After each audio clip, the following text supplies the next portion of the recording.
nggak punya HP, kalau telepon itu harus keluar ke pasar. Anehnya aku nggak pernah terima gaji tiap bulannya.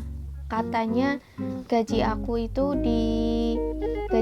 itu dipegangin sama dia. Kalau misalnya aku mau kirim ke Indonesia itu harus bilang sama dia, nanti dibantuin kirim gitu. Pada akhirnya keluarga aku kan marah.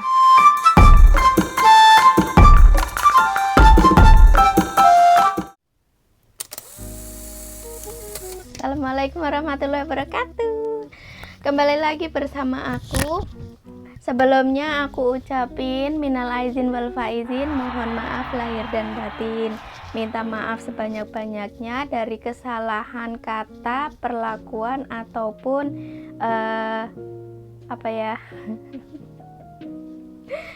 ya intinya minta maaf lahir dan batin jika ada kesalahan yang aku sengaja ataupun enggak disengaja, kata-kata maupun perilaku yang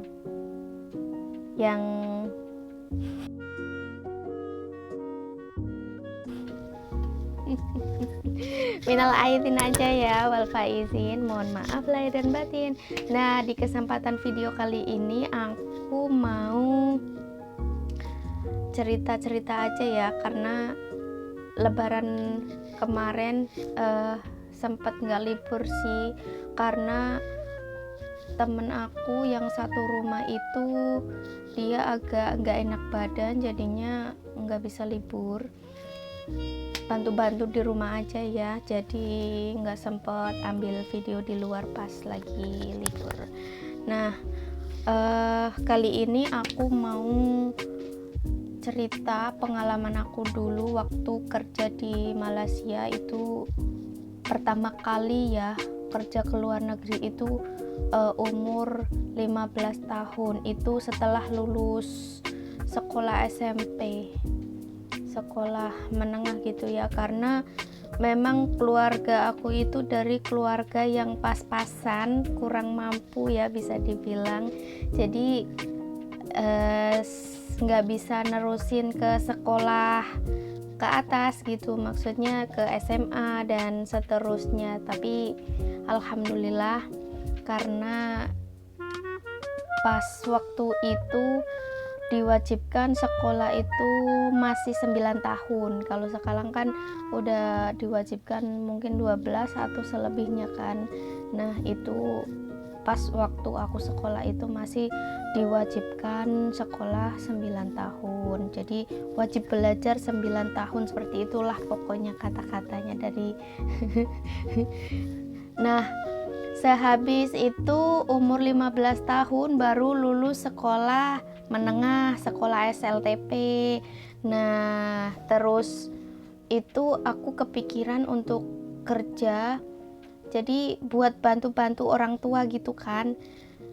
Akhirnya mau kerja ke tempat terdekat aja dulu gitulah. Nah, waktu itu aku mencoba kerja ke Jakarta dulu sambil ngelipet baju ya tadi, karena baru nyuci baju, terus ini yang udah kering baru aku ambil, karena nyuci bajunya itu aku 1 minggu 1 kali, sebelum itu bajunya habis aku belum nyuci baju.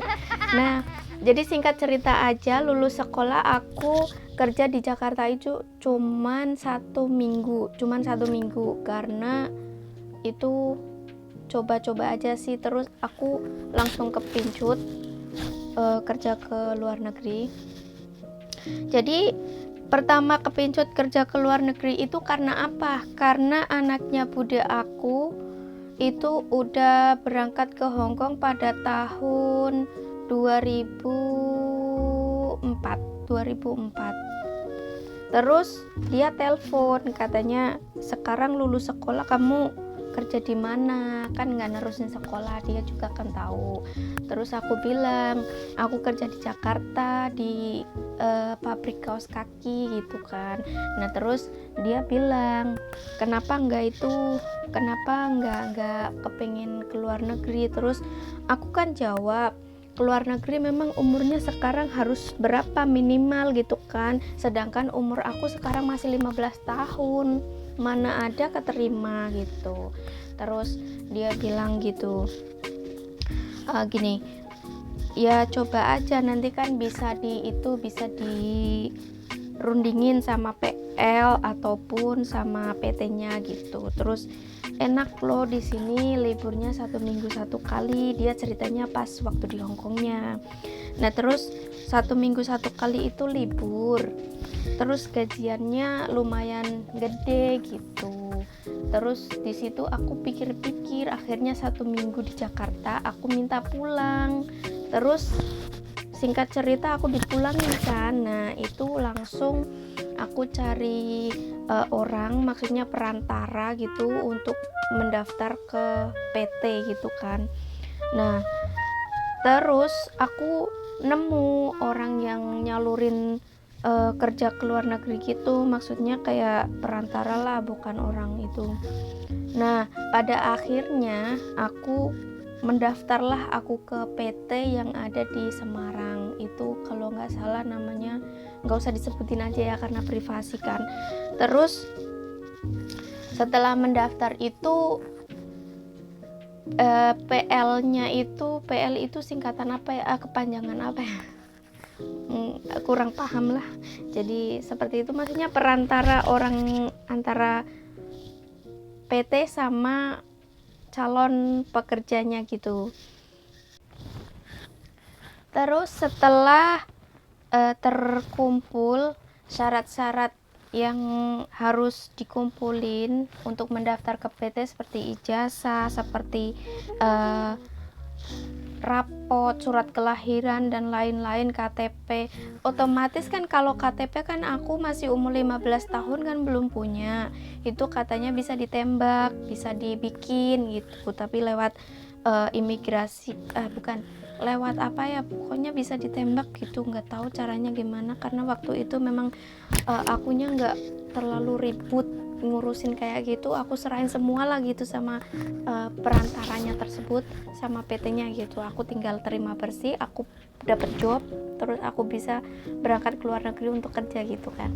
Terus 3 bulan atau berapa bulan setelah aku mendaftar, itu semuanya kayak data-data yang harus dikumpulin itu semua ada. Terus kayak aku menjalani medikal, menjalani bikin paspor dan lain-lain, terus belajar bahasa, belajar bagaimana pegang sumpit, cara kerja gitu kan di sana, karena namanya juga training center gitu ya. Jadi kita harus belajar apa yang kita harus lakuin setelah kita terbang ke negara tujuan kita nanti itu.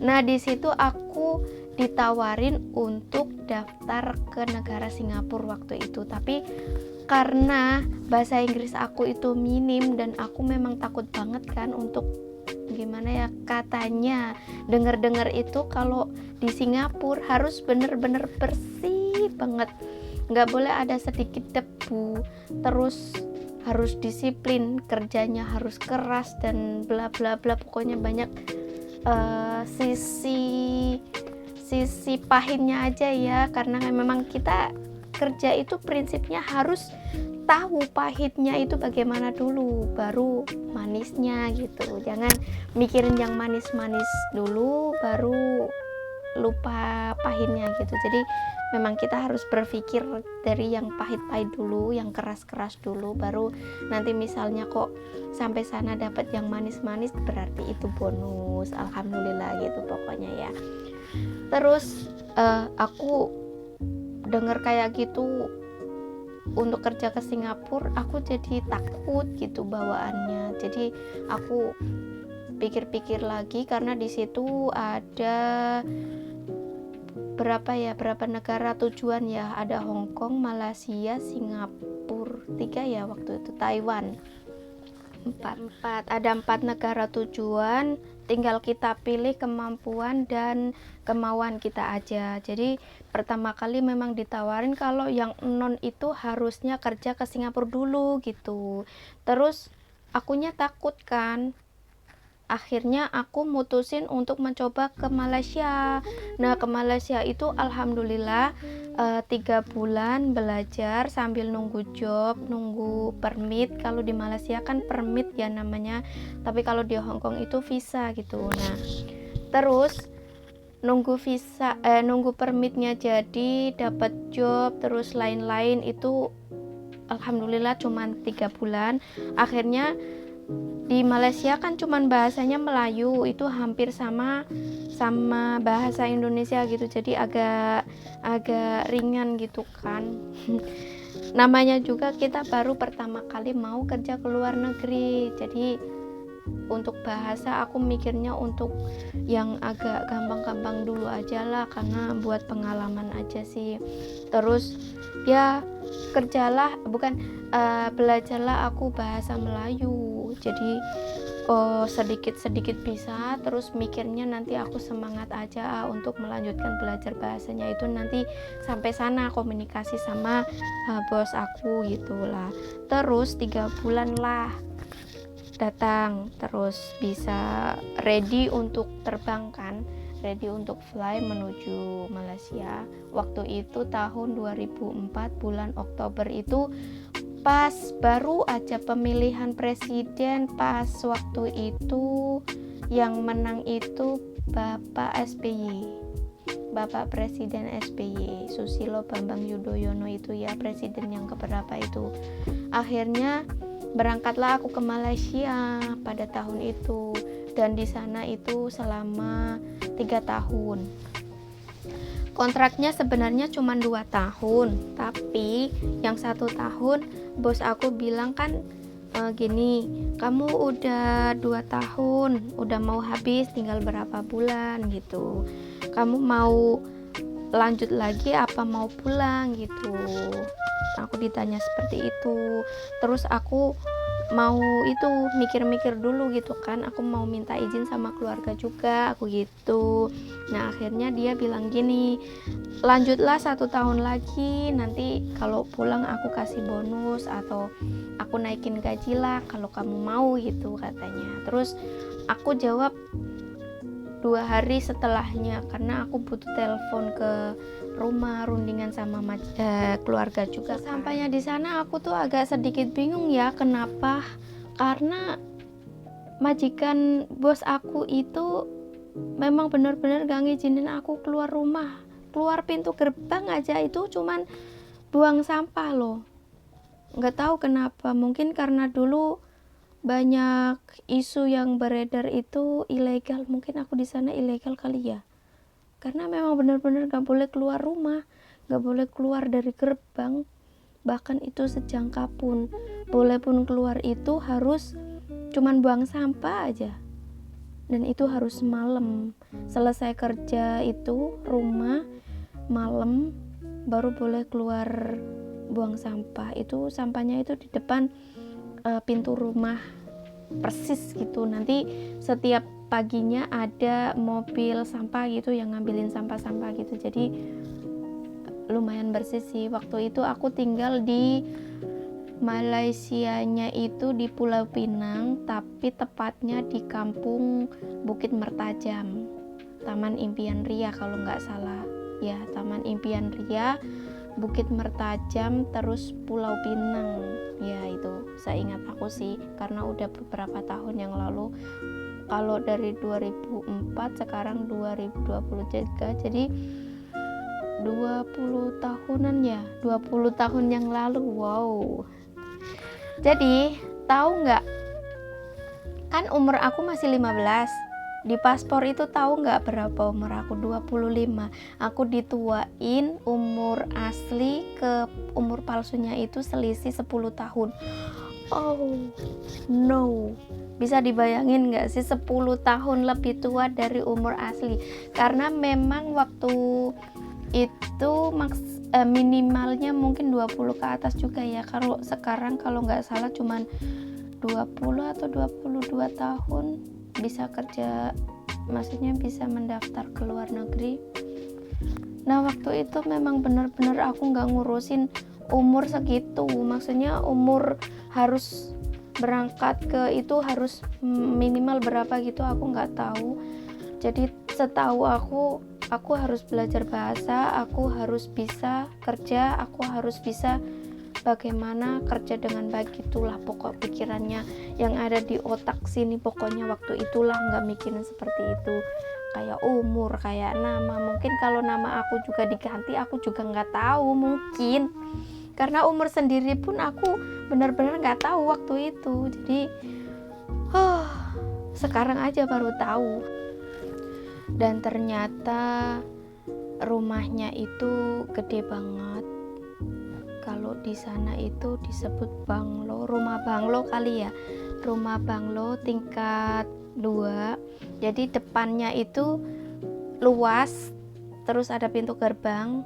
Itu depannya karena luas dijadiin garasi. Garasi berapa mobil kalau kalian tahu? Itu 7 mobil. Satu orang itu satu, karena satu rumah ada 8 orang, keluarga besar. Memang di Malaysia itu keluarga besar, keluarganya banyak. 9 orang satu keluarga. Dari yang paling tua ada nenek satu, jadi bos aku yang cowok cewek, terus anaknya 4, cowok 2, cewek 2. Terus yang udah nikah satu itu menantunya juga tinggal di situ, terus dia punya anak satu. Jadi semua total kan 9. Jadi satu rumah itu 10 aku, 10 orang itu satu rumah. Terus mobilnya satu orang satu. Cuman yang gak punya mobil itu yang paling kecil, cucunya itu umur 4 tahun waktu itu, dan satu neneknya yang paling tua satu rumah itu. Jadi semua yang muda-muda itu punya mobil satu orang satu. Satu minggu aku nyuci mobilnya, satu minggu nyuci mobil 2. Jadi harus digilir gitu. Mungkin kayak Senin nyuci mobil yang ini sama ini, atau yang mau dibawa pergi aja dulu, nanti Selasa yang ini, nanti Rabu yang ini. Jadi di over gitu ya. Nyuci 7 mobil, bersihin 2 tingkat rumah. Terus masih ada pekerjaan, bos cewek aku itu dia kerja kayak bikin motong-motong kain ini, baju yang baru dijahit. Itu kalau di pabrik itu kan harus dipotong benang, harus dikasih brand label, itu kan harus dikasih disetrika, terus nanti dilipat, dimasukin plastik. Nah kayak gitu aku harus bantuin itu juga. Pada akhirnya aku jawablah untuk perpanjang kontraknya di situ selama 1 tahun, dan dia nambahin gaji aku itu sebesar 50 ringgit Malaysia. Waktu itu tahun 2004 gaji aku per bulan itu masih 350 ringgit. Itu kisaran 750.000 lah, belum banyak. Ditambahin gaji sebesar 50 ringgit, jadi totalnya yang kontrak berikutnya itu aku terima sebesar 400 ringgit kan, karena 50 ditambah 350, 400 kan. Dan anehnya itu apa? Anehnya aku nggak pernah terima gaji tiap bulannya. Katanya gaji aku itu dipegangin sama dia. Kalau misalnya aku mau kirim ke Indonesia itu harus bilang sama dia, nanti dibantuin kirim gitu. Pada akhirnya keluarga aku kan marah. Dia marah-marah pas kalau aku telepon. Di situ juga aku selama 3 tahun nggak pernah pegang HP, nggak punya HP. Kalau telepon itu harus keluar ke pasar dianterin. Jadi kalau misalnya aku mau telepon, aku harus bilang, "Mam, maaf, aku mau telepon keluarga ke Indonesia, di Indonesia gitu, baru nanti besok ya pas ke pasar nanti sekalian bawa kamu keluarga itu kedai telepon gitu." Nah Terus waktu itu berapa bulan sekali teleponnya, nggak tiap hari. Kalau kalian tahu itu pahitnya di situ. Udah tiap bulan nggak pernah terima gaji, telepon keluarga tiap berapa bulan sekali. Terus kita kerja dari jam setengah 6 pagi sampai jam 12 atau jam 1 malam. Itu di Malaysia. Kita bicara pahitnya, kerasnya ya. Dan kalau manisnya itu menurut aku, alhamdulillah kalau masalah makanan dia welcome, maksudnya nggak perhitungan. Jadi dia makan apa, aku makan apa juga. Maksudnya bukan untuk dia masak babi, aku makan babi juga gitu, enggak. Cuman kecuali babi gitu kan. Kalau duren pernah, kalau pas musim duren nggak pernah masak sayur, nggak pernah masak lauk gitu kan, cuman masak nasi. Tahu kenapa? Karena cuman makan nasi, lauknya itu cuman durian. Waktu itu aku nggak suka durian.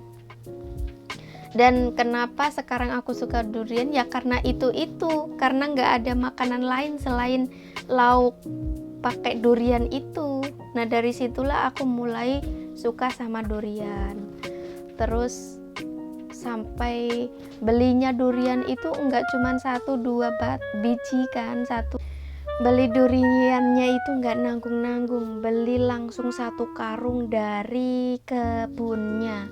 Itu katanya belinya dari Thailand.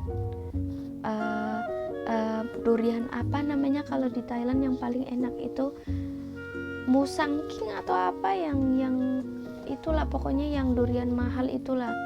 Itu langsung ke kebunnya, terus beli 1 karung. Nanti kalau habis juga ada yang deliver juga, yang nganterin gitu, nggak tahu lah. Ya ampun, waktu itu bener-bener pokoknya kalau musim durian itu harus tahan. 1 minggu ya 1 minggu makan durian sama nasi terus. Kalau misalnya nggak mau makan itu bisa makan mie instan juga sih, tapi kan bosan juga ya, masa harus makan nasi sama durian atau nanti makan mie instan gitu. Tapi disyukuri aja, alhamdulillah masih ada makanan yang harus bisa dimakan untuk nutupin perut lapar.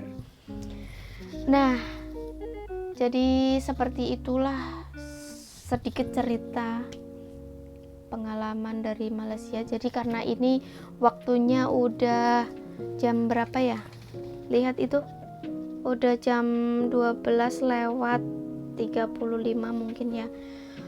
Kita udahi aja dulu ya videonya, ceritanya kita lanjut di next video aja insya Allah kalau masih ada kesempatan, karena mau istirahat, besok harus lanjut kerja lagi.